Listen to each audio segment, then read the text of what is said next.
মেঘনা নদীতে দুটি লঞ্চের সংঘর্ষের ঘটনা খবর পেয়ে আমরা লঞ্চ ঘাটে যাই।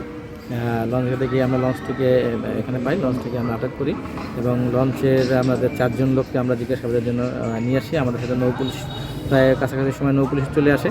নৌপুলিশ এবং আমরা থানা পুলিশ মিলে লঞ্চটি আটক আছে এবং 4 জন লোককে জিজ্ঞাসাবাদের জন্য আনা হয়েছে। পরবর্তী আইনগত ব্যবস্থা গ্রহণ করা হবে। নৌপুলিশ আছে, তারা বিষয়টা অবগত। কি ঘটেছিল এটা জিজ্ঞাসাবাদের পর জানা যাবে? কি ঘটেছিল আসলে জিজ্ঞাসাবাদের পরে বিস্তারিত জানা যাবে। পর্যাপ্ত কুয়াশা ছিল নদীতে, আসলে লঞ্চের কারো দোষ ছিল না।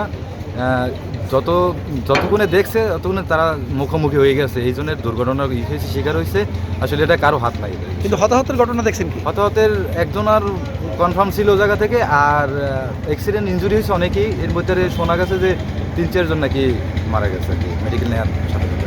কিভাবে দুর্ঘটনার ঘটছিল? দুর্ঘটনা তো ভাই কুয়াশার জনিত কারণে, প্রচুর কুয়াশা ছিল নদীতে। আসলে লঞ্চদের তাদের কোনো দোষ না, আসলে বিষয়টা এত পরিমাণ কুয়াশা যে ফোকাসে ধরেই না এরকম। তারপর কিভাবে কি হয়েছে? বসে তো ভাই চাঁদপুরের পরে আর কি বিষয়টা, মেঘনা নদীতে। আমরা তো সবাই মূলত টায়ার ছিলাম, তো সম্মেলনটা আসছি, সবাই ঘুমাইছিলাম। তো রাত্রে 2টার দিকে এই ঘটনাটা হয়েছে। আমরা শব্দের আলাপ পাইছি, পরে বাইরে দিয়ে যে লঞ্চের গায়ে মারিয়ে দিয়েছে। পরে ওই সময় মনে করেন অনেক চিলেছিলি, লঞ্চ নামাই চলে আসে, কিন্তু লঞ্চ এত কুয়াশার কারণে মনে করেন লঞ্চ আরেকটা দেখতে পারে না আর কি, মূলত এই কারণ। ঝালকাঠির কোনো নেতাকর্মী আহত হয়েছে? না, ঝালকাঠি আসলে অ্যাডভান্সারে কেউ আহত হয় নাই, কিন্তু ওই লঞ্চের কিছু মানুষ আহত হয়েছে। নিহত হয়েছে ঠিক কয়জন আপনি ধারণা করেন? নিহত ওই স্পট ডেট 1 জন আর কি, আর ইনজুরি ছিল অনেকজন। তার ভিতরে হয়তো 2-1 জন কিছু হইতে পারে।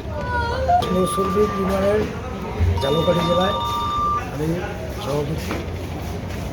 লঞ্চ দুর্ঘটনা হতেই পারে, যেহেতু ঘন কুয়াশার ভিতরে সবারই একটু সমস্যা। তারপরও যে লঞ্চটার সাথে হয়েছে ওই লঞ্চটায়, আর আমাদের এই লঞ্চে অ্যাডভান্সার এই লঞ্চের যে সরঞ্জাম আছে তাতে দুর্ঘটনা হওয়ার কথা না, তাদের গাফিলতি আছে।